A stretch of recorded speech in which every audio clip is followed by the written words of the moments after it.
What is going on, you guys? Welcome back to Down to the Wire. I'm your host, Brian Costa, and today we have a great show in store for you guys. Obviously, back in the Koffler Center, and also I have Tyler Stringfellow back in the studio with me today. Tyler, how you doing, man? Feeling great. Long day, but we out here gonna talk some sports, gonna talk some Sox, baby. Yeah, it's been absolutely. I mean, it has been a long day. I mean, short week. I mean, how was your long weekend, man? It was kind of nice. I had to wake up. I couldn't sleep in on that Monday morning. I had a swim meet here because I'm on the swim team here. Okay. But we had a meet that morning. I had to wake up at like 6:30. But other than that, it was nice to have the day off from school. Same thing. So it was good, quiet. I enjoyed it as well. I went home for the weekend. I thought a couple more of my friends were going to be around.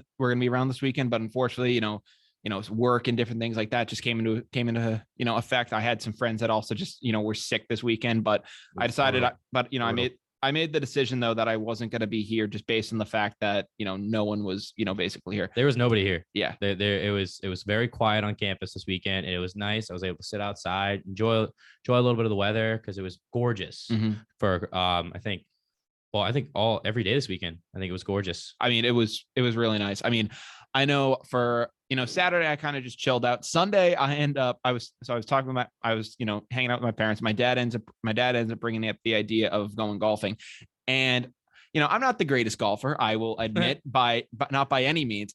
And when it came to it, I originally said like, oh, I don't know what my weekend's going to look like and everything like that. So I'm maybe going to be kind of like a rain check right now. Then my brother came in and said to my dad, oh, I'm going to go out there. I'm going to kick your butt. And I'm like, okay, like this trash talking, family trash talk. I'm like, this kid doesn't even golf. So this turned into me, my dad, my brother, and my mom going out for a 7:30 tee time to go golfing. You should have pulled up with those like plastic golf clubs that you buy at like Target and be like, yo, guys, you guys have no idea what's going to hit you. I'm amazing at golf. I'm gross.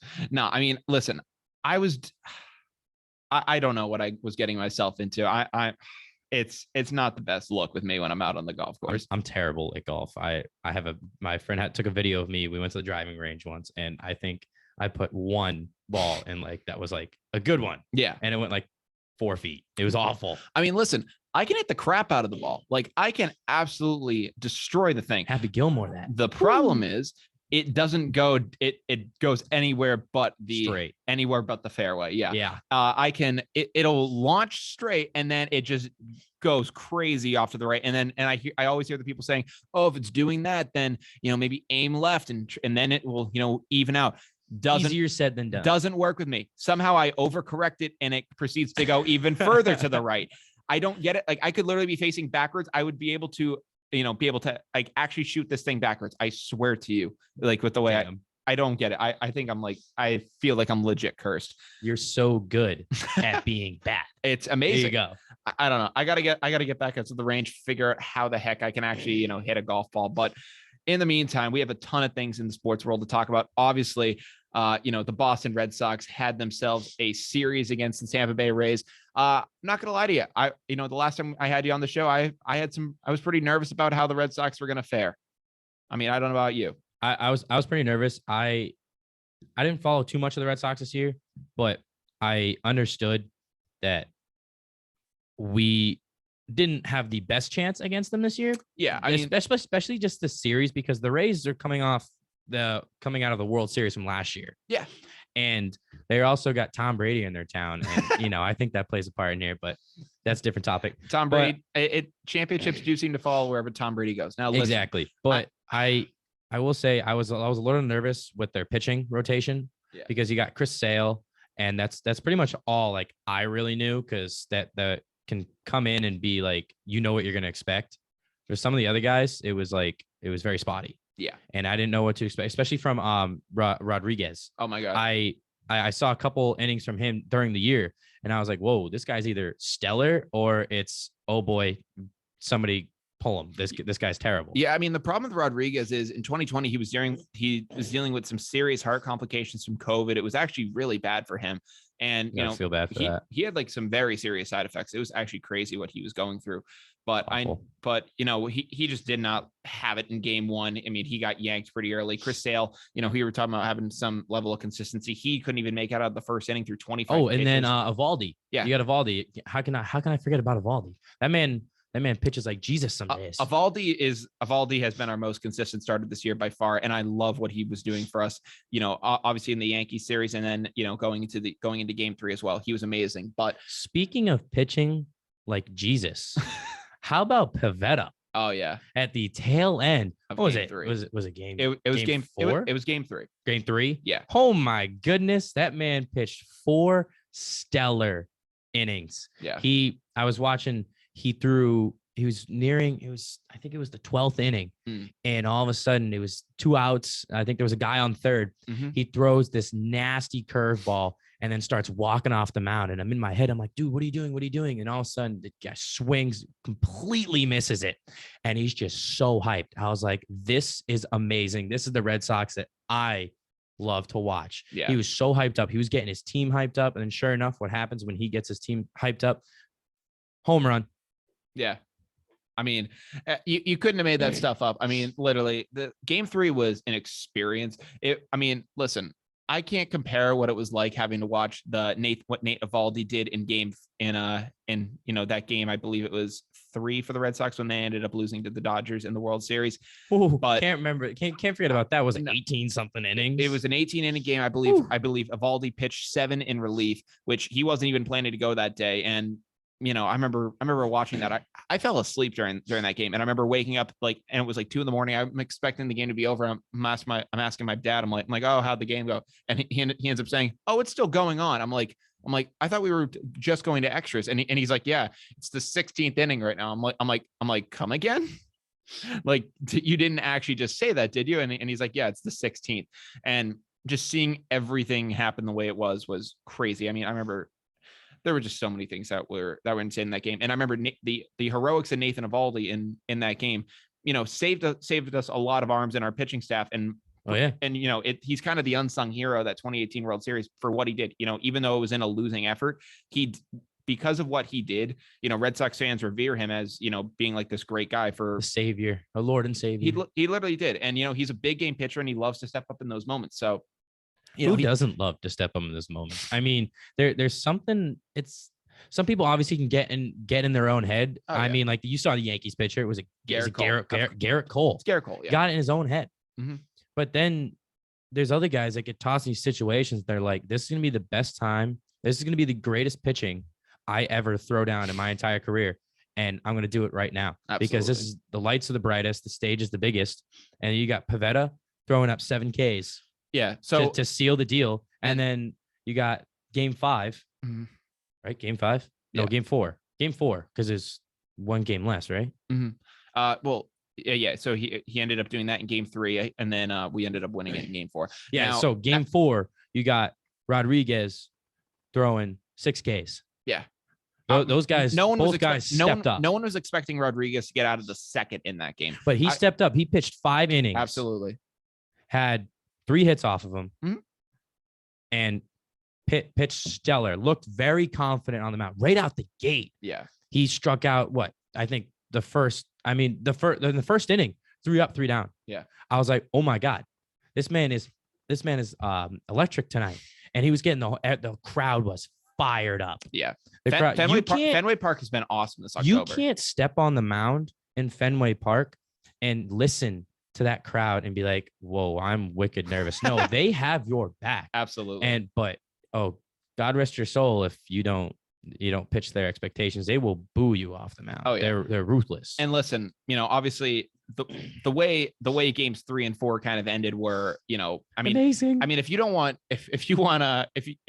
heart problems, I recommend not watching those 2 games because that's going to give you some heart problems. I mean, you know, it's the top of the 13th inning and Pivetta is on the mound. He's doing his thing. And, you know, the ground rule double call to right field, ball hit off the short wall, hits off Hunter Renfroe. and then back out. Well, goes back out into the stands. Hunter Renfroe reaches for it. He was actually trying to play it to get this thing, and it goes out and it's ruled a ground rule double. Now, if Renfroe had either gotten it or if it had not taken that bounce, Kevin Kiermaier, listen, Yandy Diaz is scoring, and Kevin Kiermaier either has a triple or an inside the home run just based on how fast he is, because he can fly. And if that thing bounces around and causes any more trouble, Kevin Kiermaier could have circled the bases there, and they would have had. And you never know, they would have had 2 runs. Renfroe could pick up that ball and I mean, these guys in the MLB, this probably rarely happens, but sometimes those guys pick up the ball and they get flustered, like, whoa, what's happening? Absolutely. That ball just bounced off my leg. What am I supposed to do? No, and I mean, they get flustered and maybe they throw the ball to first by accident, and then you got the guy rounding third, and you're like, oh no. Like, I mean, what am I supposed to do? You're not wrong to think that. Listen, I mean, there are routine hops, there are difficult hops, and then there are just things that kind of you don't expect when you're a player. When a ball like kicks, when you like maybe kick a ball or do something like that, that isn't something that you prepare for when you're thinking about when you think about, like, taking that. That's not something that you in practices. Like, especially for football, you prepare for every situation. Mm-hmm.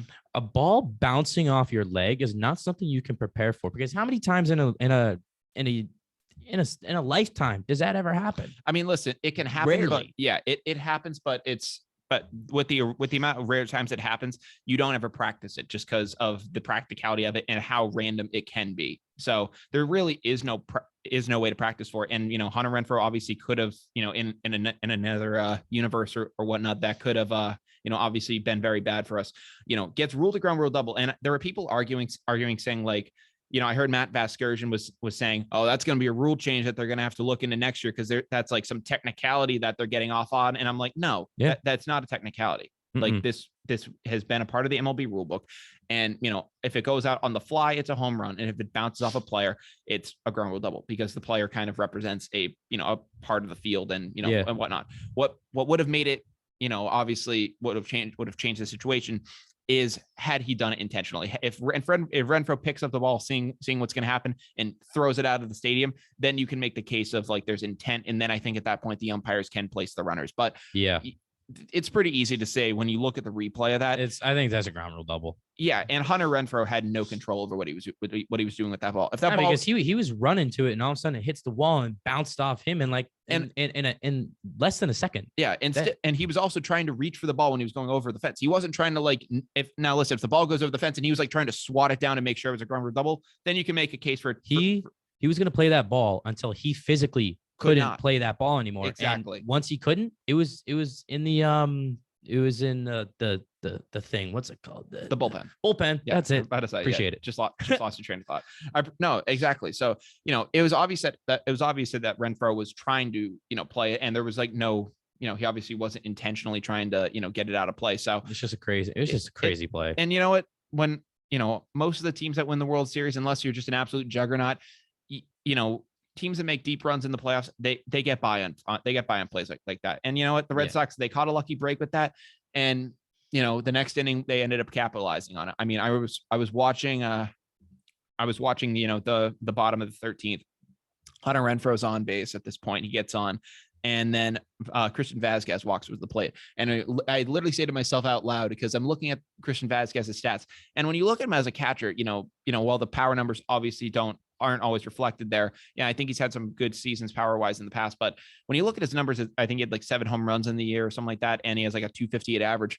But I don't know what it is. Sometimes when I watch Christian Vazquez, he can have an average in like the 250s, 260s, but sometimes when he's at the plate, it can be painful to watch, because you see like this really big and like strong guy that just doesn't ever do it at the plate. And I literally said to myself out loud, I was like, listen, Vazquez is going to have this high average all he wants, but sometimes he's just a butcher at the plate. And next pitch, wham, hits it out of the ballpark. And you know what? Wasn't it over the monster? He hit it into the green monster. Yeah, even better. So obviously, I was saying that I was saying to myself, I may have reverse jinxed it, and in my case, gladly was the case if I ended up reverse jinxing Vazquez into hitting home run there. Yeah. But what made it even better was all the Yankee fans complaining, saying, "Oh, the Green Monster robbed us. The Green Monster was the case. Stanton couldn't get those home runs." And listen, point granted, but we had our that sounds like a you problem. But we had our non-power hitting catcher. I mean, he has 7 bombs in the air, can provide power in the past, but as of this year, wasn't doing a lot power wise. Hit it out. Was able to get it over that wall. So guess what? Carlos Stanton, that man can hit a home run with his freaking pinky. Exactly. Let's be real. But talk about Game 4. I mean, Game 4 was amazing. I mean, right out the gate, you got Rodriguez 3 up, 3 down. Exactly. And then all of a sudden, you got bottom of the third. Sox are up to bat, obviously. Mm-hmm. There's 2 outs. Yeah. And all of a sudden, Devers hits a 3-run shot. Mm-hmm. And oh my God, that man swung, knew it was gone. Yeah. Immediately knew it was gone. And then all of a sudden, you got guys cranking stuff off the monster. Mm-hmm. And you get, I think they scored 5 runs. Yeah. In the 3rd inning. Something like that. And they just got, they scored 5 runs in the 3rd inning. They got so hyped up. The crowd got into it. And I think from that moment, I think the game was over. Yeah. Like, I mean, this is the 3rd inning and they play 9. I mean, listen, the game was over. They got up to a 5-0 lead, but Tampa ended up coming back. And that is what scared me. Listen, Boston was able to kind of have their little comeback and do what they did, but Tampa did not relent in this series. Even when they went down big time, obviously Game 2 was kind of a wash for them. They kind of just, didn't have it that game, but games 3 and 4, they didn't really back down. They were in it till the bitter end with us. And they ended up fighting back. They weren't going down without a fight. No, they ended up fighting back in Game 4. And I'm actually nervous at this point because I'm like, all right, all the momentum's on their side. Like they had the tag out of Alex Verdugo at third base, which was a massive momentum swing for them at the time. And it seemed like everything was going their way. And I was thinking, oh no, they're going to win this thing. It's going back to Tampa. And at that point, it's kind of a done deal. Even if Tampa's playing in an empty stadium, just the fact that, you depleted Boston and did everything there, it's going to be tough to have to match up against them in a Game 5 and have to do this twice. So you know how hard it is to win a game or even a playoff game in Fenway Park? A do or die game, to do it in, any other team stadium, especially, well, Fenway Park especially, but, when it's do or die, it just gets elevated. Yeah, it's not an easy thing to do. Mm-hmm. And I think one of the things that scared me was Wander?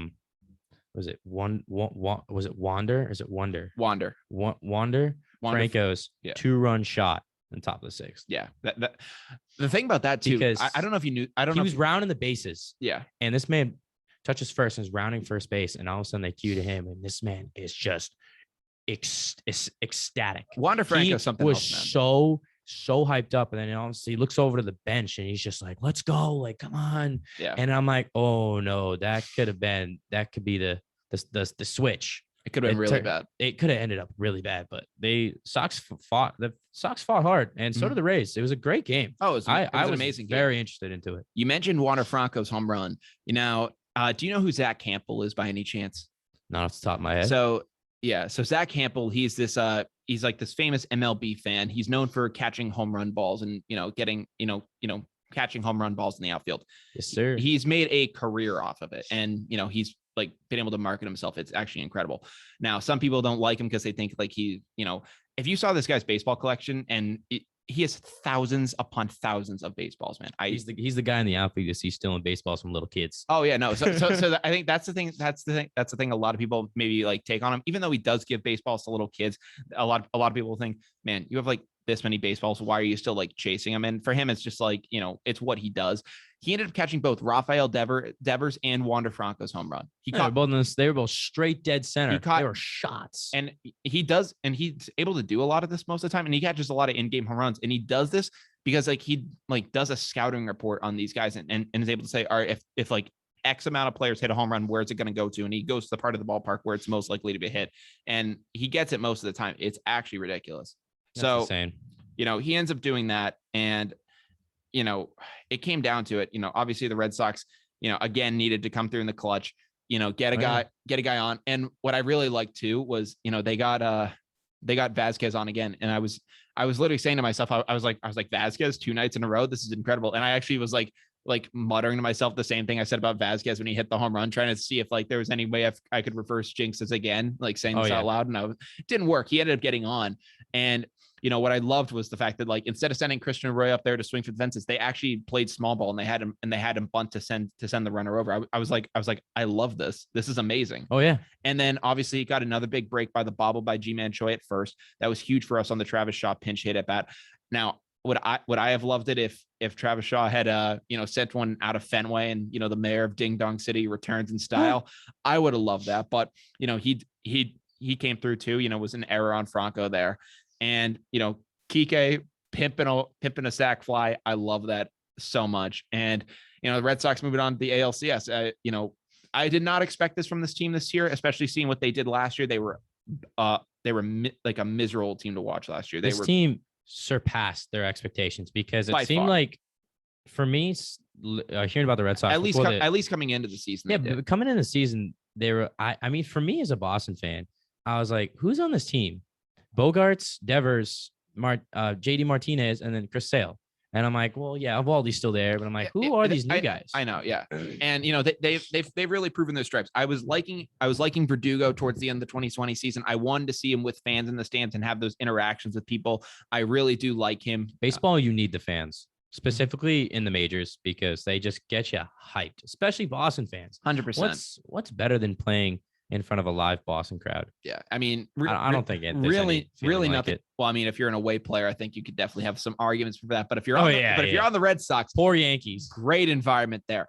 But listen, I had a great time watching those games. Now they're on to the ALCS and they're facing the Houston Astros. Definitely more of a test. I mean, listen, rematch of the 2018 ALCS, had some great memories in 2018. If you're a Red Sox fan, obviously, but how do you feel about them going into the series? I like them. Yeah, I like them going in. I think they got speaking from an athlete's point of view, the team, just the chemistry, the environment, and, the way they're a great team. Yeah, all together. I mean, you got teams like the Yankees that they get just stars that just are on the team. They're just loaded with star players. Yeah, but you got a team like the Red Sox that are like Verdugo and Renfroe. They're not many guys. They're not guys that you hear of all the time, but they all do their job, and they just play so well together. And they what is it? They vibe off each other. Absolutely. When someone cranks a home run or something like that, they're like, "Oh yeah, let's go." It's my turn. Here we go. They got the shopping cart thing that they do. Yeah. That's awesome. And listen, I love energy. I love that's the word. Absolutely. I love their energy. I love what they bring to the table. They put 110% effort every time they step to the plate, every time they step on that field. At least, I don't see that at least many for this times. late stretch of the season. That's what they've been doing. They were getting called out for stuff earlier in the season. There was stuff like that that you could definitely pin on them and say that they weren't trying. But I like the effort that they've been showing lately. Now, from the grave. Now listen, if they play the Astros, they have to play the best series that they've played all year. They have to play the best baseball that they've played all year if they want to beat this Houston team, in my opinion. Because I was listening to the radio today, and apparently this year, I think the Red Sox, the Astros are 5-7 against them this year. So the Red Sox only won 2 games. Some of those games where we faced Houston, it was really bad on our end. We just did not have it. But you can make the case that was at a point in the season where we really just didn't have our stuff together. Hopefully, it can be a different story this time around. But obviously the Astros, man, they're just their own thing. But before I do get in the Astros, I do want to say that I really like the spunk on this Red Sox team. I think that, they kind of have a little more energy behind them. No, listen, they're a spunky bunch. Don't get me wrong. They have some spunk to them, and they have a little bit of flair too. So listen, I like what they have going on. I think that, I don't think it's the right way to describe. I don't think that they're kind of attributing themselves with being, Jesus. I mean, I really made you laugh there. My God. But okay. Continue. My bad. But, they're really attributing, they're kind of taking this whole, we're the underdogs, even though while they did overachieve in a sense that during the middle of the season, they had the best record in the American League, and they were supposed to be like the number 1 seed. Now, so they fell out of favor, and they did all that. And I get the idea of playing the underdog card to kind of like rally the troops, but it's a little much. But you know what? I'll take it. Hopefully they can ride this thing to a good victory in the ALCS. So what I'm looking at this series, it's you got the young guys versus the veterans, basically, in the Astros. You got the guys that have been here before. This is I read something was like the 3rd squad ever to make 5 straight ALCSs or league championships, and they've been there before. They know how to get the job done. They've won the World Series, obviously. They know how to get the job done. Yeah. And this is a young Red Sox team that they want to prove that they are the best team in the MLB. And right now, this series against the Rays, they put their name in that conversation. Oh yeah, especially just for playing in October. They threw their name right in that conversation because of just the way they're playing, the pitching, the hitting, and the guys getting on base. Not making too many dumb plays, errors, not making too many errors, and they're playing well. I think they're going to put up one heck of a fight against this Astros team. I sure hope so. Now, obviously the Astros have themselves a very difficult history, as do the Red Sox, kind of being tied in with the whole sign stealing scandal due to Alex Cora and everything like that. Oh, yeah. But apparently during the White Sox Astros series, White Sox reliever Ryan Tepera, who was actually a guy I wanted the Red Sox to get at the deadline, he came out and he ended up accusing the Houston Astros of stealing signs yet again. Now here we go again. He doesn't have. He didn't list whether he thought it was a legal measure or not he didn't really say how he thought they were doing it. Obviously you had the trash cans in 2017 that were, that have become synonymous with them now. Oh yeah. There were the alleged buzzers that they were using on their jerseys during that season too. And there's like so many stories that you could go. Using technology to their advantage. Exactly. And there are so many stories that you can go at from that angle. It's but sad. I do have to say that, when it comes to sign stealing, there are legal ways to go about it and there are illegal ways to go about it. What the Astros did obviously was illegal. They used technology and they did a lot of they use outside sources than what you have available to you on the diamond. If you're on the diamond and say you're at second base and you can read what the catcher at home plate is giving, I mean, listen, you bet your ass I'm gonna look at the guy across and I'm gonna end up saying like even just mouthing like the word like, yo, here comes a fastball. Yeah, well, no, something like that. Well, I mean, when you're at second base, you have you kind of see, you can clearly see. Well, no, but when you're a runner on second base, you actually make up kind of signals that you can give away to the hitter and like to kind of indicate to him what's going to come. Like you can like tap your hip or do different things to signal what pitch. But let's be real, everybody probably does that. No, exactly. There's no way that's legal. No one does that. That's legal. And listen, no one's ever going to criticize someone for that because everyone does that and it's almost expected. But it's now using technology. Listen, if you're able to, if you're doing that and it takes you to. And you're getting mad over that. Listen, just change your signs. If that's how, I don't care if you need to go out each inning and change up your sign, combinations. Do something about it. Do something. Quit whining. Go do something about it. Exactly. Figure it out. So like that's where I come from with that. But you got people that. So say it's like you can't film the signs. Mm-hmm. You can't film the signs. You're gonna have teams that are gonna read that and be like, okay, I can't film it. Doesn't say I can't put something in my shirt to do this. So it's literally going around the rules. It's obviously that is a terrible thing to do because that's straight up, that is cheating. Yeah. But it's not what's it called? It's not like breaking the rules. It's literally you're walking up to the rule book and you're just taking a right and you're just walking around it. You're going around the rules. Where does it say I can't put something in my shirt? Well, that's an unwritten rule. Well, I think you should have wrote it down.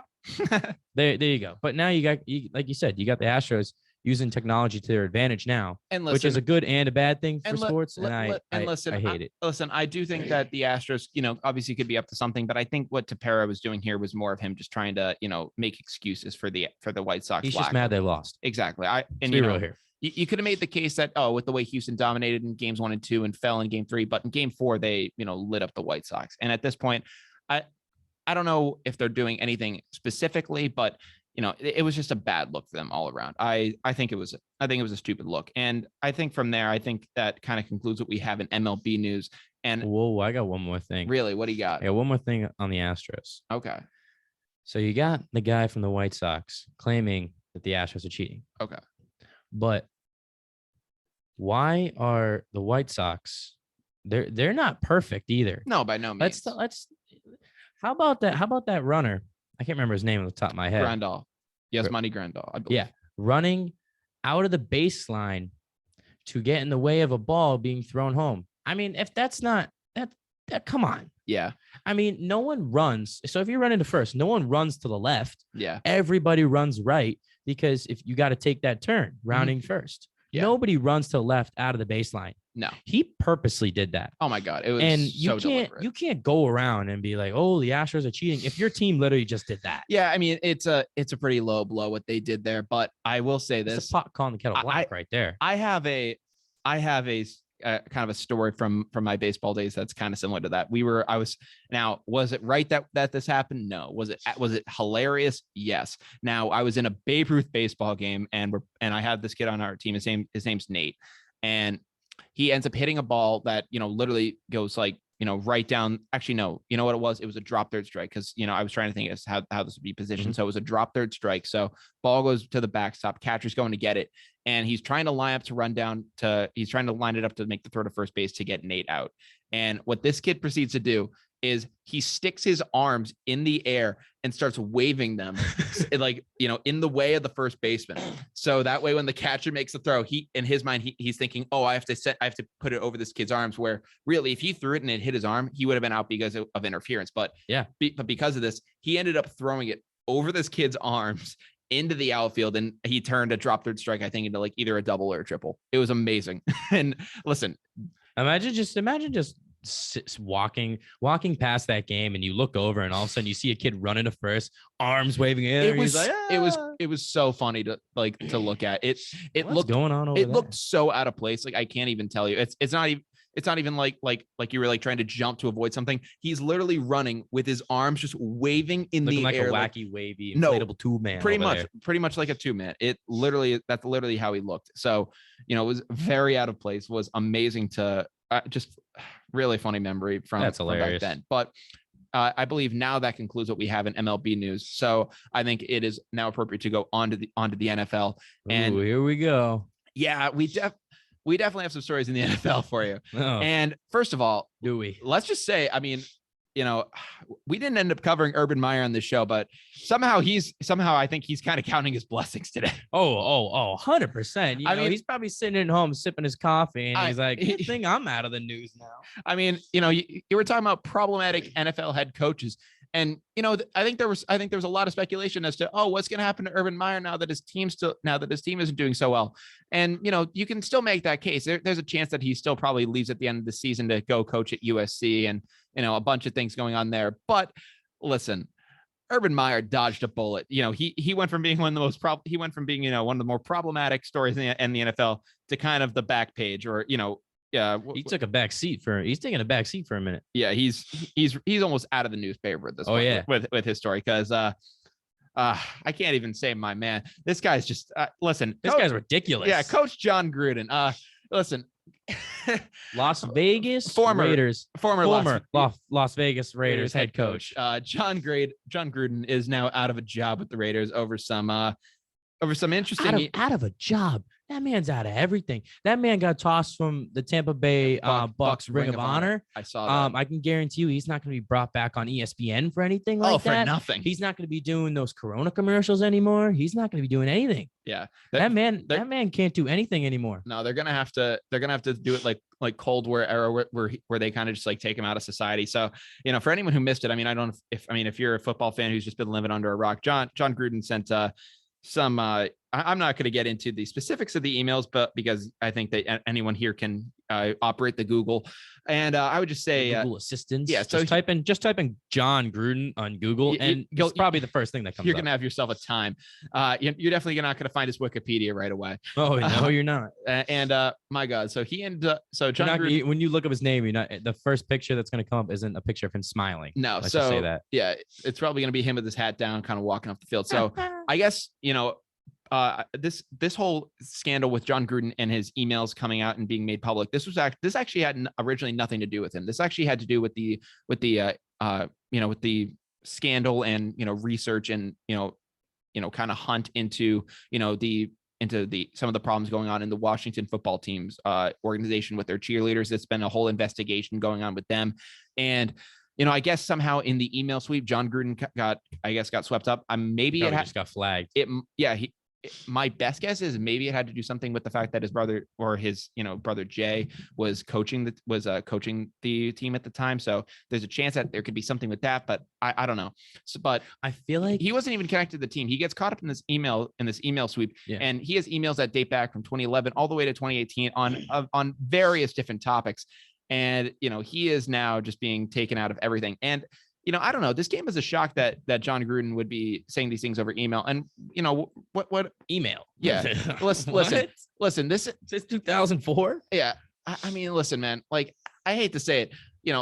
Whether you think these things or not, you got to be smart enough to not to say things over email. Listen, nothing is private. Nothing is private nowadays. Yeah, the only way he could be able to defend something like that is if he said something to someone like via his own mouth, and then they came out and he could call them a liar. There's no other way that you can defend that because anything is up for grabs. So the fact that he even attempted to do this was stupid. I mean, it just shows that like a lot of these guys don't think a lot of these things through. Now, when it came to when you're doing stuff like this, what is it really going to go through your mind? That's 10 years from now, somebody's going to go snooping through my emails from 2011. Yeah. I mean, I don't know. I don't know the details on how they got brought up, like you said, but I mean, that whoever was doing this needs a hobby. I mean, come on. I mean, this is ridiculous. It was crazy too, because what's actually very interesting about this whole thing is that, I was seeing some of these emails be brought to light, and I guess there will be more from this whole email sweep being released, I guess, later. But what I'm more surprised about is who is responsible for exactly releasing Gruden's emails. So, and making them public. So that's what I'm interested in. So I don't know if Jon Gruden has any enemies or anything like that, because I mean, listen, let's face it, like I don't remember too much about Jon Gruden's first coaching experience. I know he last left the league in 2008 before coming back like around 10 years later. But I don't remember too much from his first tenure in the NFL. I mean, obviously, I've obviously seen the highlights. I've seen his Super Bowl win with the Bucks. I've seen all that stuff. Seen all that iconic stuff. Yeah, I've seen all of that stuff, but I don't remember too much. I remember Jon Gruden for most part in my life for Gruden's QB corner, for all the funny all the funny impersonations of him. So it was very shocking to see this stuff come out. I honestly am speechless. Yeah. Just first of all, the things that he said. I mean, grow up, dude. You got to be smarter. Come on. Like you shouldn't, first of all, you shouldn't be saying those things. And second of all, why are you saying those things in an emael? Yeah. Because who are you sending those emails to? That you feel comfortable enough to say something like that. Exactly. Dude, how old is this guy? I mean, he's got to be at least 60 or something. At this point, yeah. I mean, you're a 60-year-old man. What are you doing typing emails like this and acting like a child? Yeah, no, he was being ridiculous. But not necessarily acting like a child, but acting just completely rude. Oh yeah. And none of those emails were necessary. They were horrifying, actually. Oh, yeah. They were completely horrifying. It was ridiculous. And but again, who's digging for these emails from 2011? Yeah. Who has, why are you doing that? Who has the time for that? Yeah. I'm really interested in that, because listen, I would love to know that side of the story. Listen, I'm not defending what Jon Gruden said by any means. Oh no. But that's not the hill I'm gonna die on. Trust me. That's not the sword I'm falling on. Trust me there. But I'm more just interested as to who was going about trying to get this released. Now, obviously you can talk about independent journalists, different people like that. Obviously, I know the New York Times came forward. But does somebody have like a vendetta against him or something? That's what I'm saying. Like, I don't know if there's anyone who was mad that he got the Raiders job, anything like that. Someone that is mad with his contract at ESPN in the past. So I don't know what exactly prompted all this to get released. That's what's interesting to me. Now, obviously, was insane that this all went down. Obviously, if you remember back when he signed with the Raiders, he signed a 10-year, $100 million contract, which was ludicrous at the time. Whether you thought Jon Gruden was going to be a saint on and off the field. Like, I mean, listen, let's be frank here. That's a ridiculous contract to offer someone coming back to the league. He hasn't been in the league in what year? He signed that in 2018. It had been around 9-10 years since he'd last 9 to 10 years since coaching, and you offer him that contract. Yeah, I get it. It's Jon Gruden. It's a little bit different. Yeah, but still, I mean, but let me just bring up something else. You know who I really feel bad for right now is Carl Nassib on the Raiders. Yeah. That was his head coach. That was the man he looked for. And if anybody listening doesn't know who Carl Nassib is, he's one of the defensive linemen for the Las Vegas Raiders. And he recently, maybe about a month or two ago. It probably longer than this now. It was probably over the summer, I'd probably say. Yeah, I think so. Yeah. But either way, he came out as gay. Yeah. And it was amazing to see because, there are obviously a lot of football players don't want to come out because, of everything. All and it was awesome to see. It was great for the sport, great for other people. Someone's got to lead the charge, and all respect to that man. But you got a guy like Carl Nassib, and he puts in work. That man's very talented and one hard worker, and I love to see it. But that's his head coach. That's a man he looks to for guidance, a man he looks up to for advice and for coaching on football. And then all of a sudden these emails come out. I got a notification today that said the GM of the Raiders, Mike Mayock, released a statement that said Carl Nassib had to take 2 days of leave. Really? Just because I can guarantee you the man's distraught of everything that's going on. It's a lot to handle because that's a man. It's a crazy situation. It is, because I can guarantee you that's a man that he poured his heart out to. That he poured everything out to. 100%. And all of a sudden, and then all this comes out. Yeah. I feel bad for Carl Nassib right now. I mean, you can feel bad for him. I mean, I'd also feel. I just feel bad for everybody in that organization. I mean, I also especially feel bad for Derek Carr too.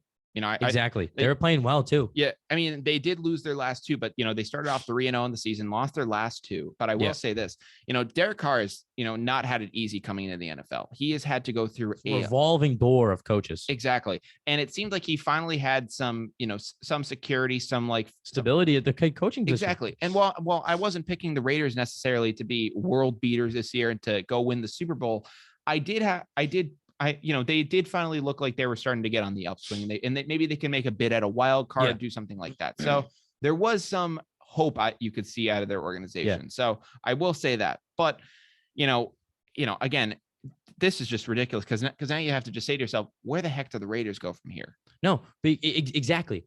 But also with stability with coaches, I mean, just looking around the NFL, what a stable head coach can do for you. Look at the Cleveland Browns. Yeah. They just had a revolving door of coaches. Even with Baker Mayfield, once they drafted Baker Mayfield, they had 3 different coaches come in. He was getting third screwed. One, Kevin Stefanski. That third one is stability. And look what they're doing now. They're one of the best teams in the NFL, let alone the AFC and let alone the division. Yeah. They're a scary team. But that shows you what stability can do at that position, especially quarterback to head coach. Yeah. Oh, that relationship. You need to have that relationship. And now all this comes out. Derek Carr is probably sitting there like, oh my God, what are we going to do now? Here we go again. He thought, at least for, I'd probably say at least for like the first half of that contract, you could be guaranteed that you'd have the same guy. And I mean, you made it 4 years, so you were close enough, but now it's out the door. They had to bring in an interim guy. So, obviously they're going to have to rehaul this thing again, and what makes it worse is listen, when a coach is usually on his way out, you're able to kind of gauge it a little bit more, and you can browse who's a good idea, and you can kind of get the wheels turning on something like this. When something you start to turn the page in the book, exactly. So like you can't do anything with the tampering period, but obviously the higher ups kind of have an idea as to what they want to do. Yeah, now they can have it in their head exactly who they want to look at. Now, when it comes to this, obviously it throws a wrench in the whole operation because you think you have such a good thing, and if it came out today and it goes, Bill Belichick is an arsonist. It'd be like, he's what? Like, and it's like, yep, he likes to set houses on fire. And it would be like, okay, so he can't be on the team anymore. And like we wouldn't even be considering it, like a guy like Bill Belichick getting fired. Or if it's like Andy Reid, just committed a robbery, or he did something, like that. And he had like a bunch of like, a bunch of like, if this came out with like a Bill Belichick or an Andy Reid or anything like that, it would be, obviously we're seeing the fallout with the Raiders. It's immeasurable to see what happens when a coach goes. Yeah. And I mean, you got the whole organization has to completely take a step back. I mean, not even just a step back, but they have to take a leap right now. And they have to take a complete jump back and be like, what are we supposed to do from here? Yeah. They have to take a huge leap back. Yeah. And look at the entire situation. And on their faces and in their minds, it's, what do we do now? I mean, and sometimes you can make the case. Sometimes you can make the case that an organization can. Oh yeah, that's fine. Sometimes you can make the case that an organization can, sometimes rally behind, sometimes rally behind adversity and come through with something like this. And, maybe if you have like a player that, gets injured, or you have a coach that, that unfortunately passes away or something like that. But when it's something like this, this is very tough to rally around as a team. It demoralizes the entire organization. It demoralizes you. I mean, it embarrasses the organization, and like, there's really no way to recover from it on that standpoint. And I mean, especially for this situation in particular, Carl Nassib, this is a huge situation for him. Oh yeah. And I mean, you have to feel completely terrible for the guy, because that's his head coach, man. Yeah. I mean, every player as well. I mean, it's just a complete mess. And unfortunately, I can't pull up the Raiders schedule right now, but I do want to say that their bye week, if they haven't had it yet, can't come soon enough. They need to just get these guys together and regroup, because, playing one game a week, even that with, all the drama that's going on, I think they definitely need to get by and regroup. So it's been an absolute mess so far. But, also in NFL news, if you weren't watching the Red Sox and everything they were doing, the New England Patriots also had themselves a game on Sunday. And, if you blinked, you might have missed it, but they actually did manage to come back at the end and win it. A lot of us thought that they were going to be losing to the lowly Houston Texans, which would have been, absolutely embarrassing based on the fact that, we went toe to toe with the Tampa Bay Bucks, and now we're going to come into Houston and lose. And listen, to Davis Mills. Yeah. And listen, our offensive line was depleted. There were other things going wrong with us, but the fact that we almost ended up losing in Houston was embarrassing. But that offensive line isn't not to blame for a lot of the problems we had on Sunday. Yeah. That defense played terrible. JC Jackson was getting burned in the first half. Oh yeah. JC Jackson was getting burned. Adrian Phillips was getting burned. Yeah, not the best debut for him as the new cornerback one. No, not by any means. Everybody was getting burned. Devin McCourty looked like he wasn't in his position at half the time. I mean, they had a 62-yard touchdown or something like that. I mean, it looked ridiculous. Davis Mills was torching us, which I never thought would actually be a legit sentence said in real life. Exactly. And maybe he's actually, a stud in, kind of a guy lying in the weight, and, maybe we just got his first good game, but I'm sorry. I'm sorry. No. Listen, that's not going to happen. This is like TJ Yates or like a Kyle Orton torching you. Unfortunately, like that's what happened to us on Sunday. And I was about to say, if our record is 1-4 after our loss to the Houston Texans, chalk it up. Go for the lottery pick, go for, the top 5 pick, and just try to get like, some stud at that. Imagine wherever you do it. For people out there that don't know what we're talking about when it comes to Davis Mills, imagine coming into Foxborough and getting beat by Jared Stidham. That's the equivalent we're talking about here. And blows my mind. And not just like a slight defeat, like getting torched, getting made fun of. Imagine the Tampa Bay Bucks come in here running it up on you, and we against Jared Stidham, and we just make the Bucks look like the New York Jets. Exactly. I mean, that's the equivalent. You can't be doing that, and especially that offensive line. Yeah, that's a huge problem. It was a huge problem because you got a rookie quarterback back there. I mean, he gets hit a couple of times. But the O-line wasn't even our issue. It wasn't. They weren't too bad. It was the defense was the root of all our problems. And you got a guy like Jamie Collins coming back finally. Yeah. And oh God, I love him. He's a great player. He's awesome. He's an insane athlete, first of all. Oh yeah. But it's just, I literally am speechless by how bad they played. On defense. They were so bad. And listen, I'm still going to be on the Mac Jones defense train. I mean, listen, does the guy make mistakes that you can attribute a rookie quarterback to making? Yeah. Yes. Is he the reason we're in these tough situations? Absolutely not. Which, if it was a rookie and everything else was sound, you can kind of be content with that because because you know what's on the horizon. If it was just like, oh, he threw that late game interception, he won't do that in 3 years, we'll be fine then. But when it's every other facet of the game where you're struggling, it makes it a little bit tougher to kind of digest. You got one of the highest paid tight ends in the league, dropping like 5 passes in a game against I think it was the Bucks game. Yeah. That he just kept, the Saints. It was the Saints game. Jonnu Smith. Jonnu Smith. It hit him in the hands, and all of a sudden it bounces in the air. Who snags it out of the air? Janoris Jenkins runs it in for a pick six. That's not Mac Jones' fault. He was horrific in that game against the Saints. I mean, they had to. Oh, tell me about it. I have it on my fantasy team. How many negative points was that? Oh, probably like negative 500. It was ridiculous. That was a terrible week. Now, obviously, the Pats ended up coming back. Nick Folk saved the day yet again. And I mean, listen, we're one Nick Folk, bad foot or bad leg away from, pretty much being 1-4 this year. Probably worse. Yeah, but you like you said, you can't blame everything on Mac Jones because 1, that destroys his confidence, but 2, it's not his fault. It really and isn't. I mean, it shows and in listen, the Bucs game. And listen, I'd love to throw blame at rookie quarterbacks. I think Zach, oh yeah.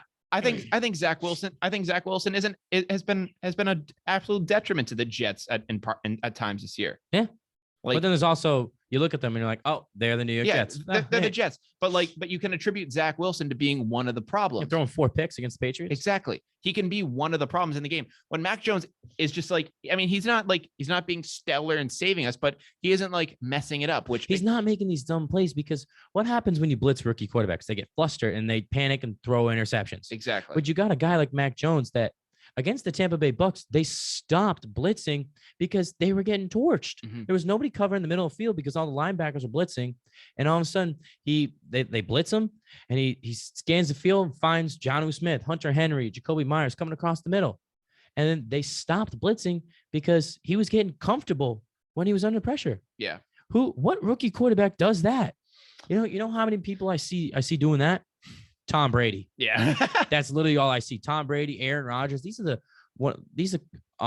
in the conversation for the greatest quarterbacks of all time. Obviously, it's Tom Brady, but Aaron Rodgers is one of the best to ever do it. Absolutely. And, Patrick Mahomes is going to be up there eventually. He's still young. I wouldn't throw him in that conversation yet. But it's just his poise in the pocket, and I love it. But that offensive line, man, we got to get some stability in there. And luckily, David Andrews is there, and the center is a huge part. Yeah. Because that guy is also a coach on that field. Yeah. And specifically, David Andrews is one of the best centers in the league, in my opinion. Mm-hmm. I think he is. And I think his presence on the field says a lot, especially helps a rookie. 100%. But you got to protect his blind side specifically because that man can get clocked. Mm-hmm.